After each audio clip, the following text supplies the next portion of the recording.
Brought to you by TechnoSpark 20 series smartphones.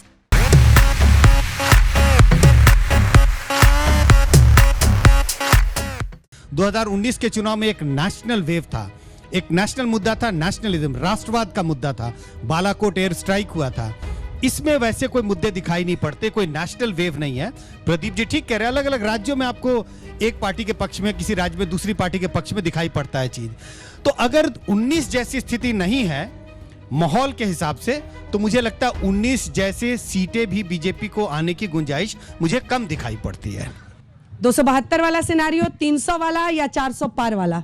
आपसे उम्मीद रखती हूं कि आप 2 लाइन एक्स्ट्रा बोलेंगे। कुछ सिर्फ 2 ही लाइन बोलूंगा। नहीं मुझे लगता है 400 पार वाला तो सिर्फ नारा था, और उस नारे के बारे में तो चर्चा अब नहीं होनी चाहिए। अब कम से कम मैं नहीं कर रहा हूं कि ऐसा कोई सिनेरियो दिखाई पड़ता है जिसमें 400 पार हो।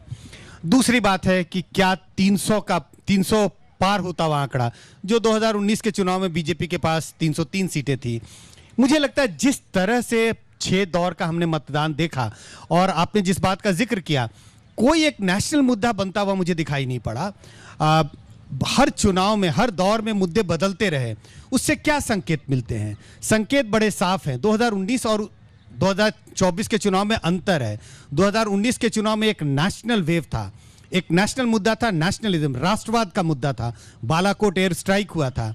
इसमें वैसे कोई मुद्दे दिखाई नहीं पड़ते, कोई नेशनल वेव नहीं है। प्रदीप जी ठीक कह रहे हैं, अलग अलग राज्यों में आपको एक पार्टी के पक्ष में, किसी राज्य में दूसरी पार्टी के पक्ष में दिखाई पड़ता है चीज। तो अगर 19 जैसी स्थिति नहीं है माहौल के हिसाब से, तो मुझे लगता है 19 जैसे सीटें भी बीजेपी को आने की गुंजाइश मुझे कम दिखाई पड़ती है। कुल मिलाकर जो स्थिति बन रही है, प्रधानमंत्री ने ही खुद 400 पार का नारा दिया, और ये अभी से ही दिख रहा है कि बार बार वही नारा याद दिलाया जाएगा। अगर 272 के आगे भी जाते हैं और स्पष्ट जनादेश के साथ सरकार भी बनती है, फिर भी मीन मेख निकालने की प्रक्रिया जारी रहेगी। अंजना जी, चुनाव का ये अभिन्न हिस्सा है। दावे, वादे, आरोप, प्रत्यारोप, वार पलटवार, यही तो चुनाव को इंटरेस्टिंग बनाता है। दोनों तरफ से आप धुआंधार तोप, बंदूकें, अस्त्र शस्त्र चलने दीजिए। मैं वापस कहता हूं कि 1 जून का इंतजार कीजिए। हम आपको पूरी की पूरी 543 सीटों का ब्यौरा बताएंगे। उसमें ये भी बताएंगे कि कितने इंडिपेंडेंट जीत रहे हैं। मुख्य पार्टियों की तो चर्चा करेंगे ही संख्या की, इंडिपेंडेंट का भी बताएंगे। आप मेरी बात का विश्वास रखिए और थोड़ा सा और इंतजार करिए। इतना कर लिया, थोड़ा और बाकी है, 1 सप्ताह की बात।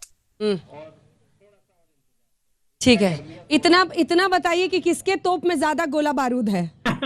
गोला बारूद तो नेचुरली जो इनकम्बेंट होते हैं वो आप देख रहे हैं कितने ज्यादा गोला बारूद दाग रहे हैं और उसका इस्तेमाल कर रहे हैं। और बाकी दिक्कत ये है कि विपक्ष के गोला बारूद तो है वो, लेकिन बटा हुआ है जरा अलग अलग क्षेत्रीय पार्टियों में, तो उतना जोर से नजर नहीं आता।